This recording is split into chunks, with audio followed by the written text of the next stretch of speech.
महाराष्ट्र शिक्षक पात्र परीक्षण यानी टीईटी पेपर लीक मामले में भिवंडी पुलिस ने बड़ा खुलासा किया। जांच में सामने आया कि करीब 6 लाख अभ्यर्थियों के भविष्य से जुड़ा प्रश्न पत्र उत्तर प्रदेश के आगरा स्थित एक प्रिंटिंग प्रेस से महज 8,000 रुपए में बाहर निकाल बेच दिया गया।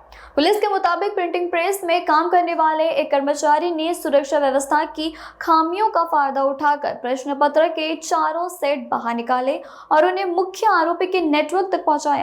बाद में यही प्रश्न पत्र 80,000 रुपए तक बेचा गया, जबकि बियाजिल ने इससे मोटा मुनाफा कमाया।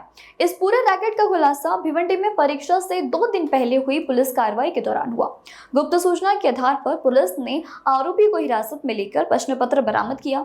महाराष्ट्र राज्य परीक्षा और परिषद प्रश्न पत्र की पुष्टि के बाद जांच का दायरा बढ़ाया गया।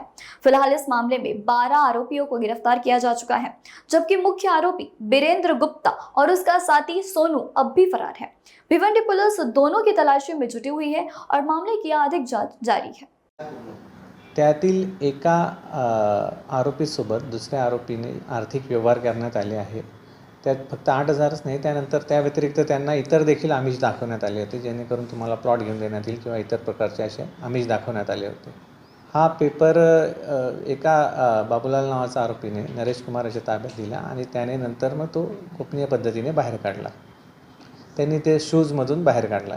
त्यातला DVR आपण जप्त केला आहे। तो DVR आपण पुढे तपासणीकामी पाठवू, त्यानंतर आपल्याला त्याबाबत निश्चित खात्री होईल।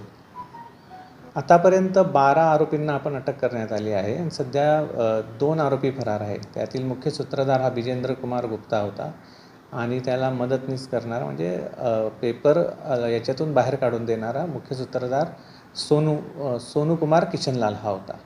हे दोनही आरोपी सध्या फरार आहेत, त्यांचा शोध सुरू आहे।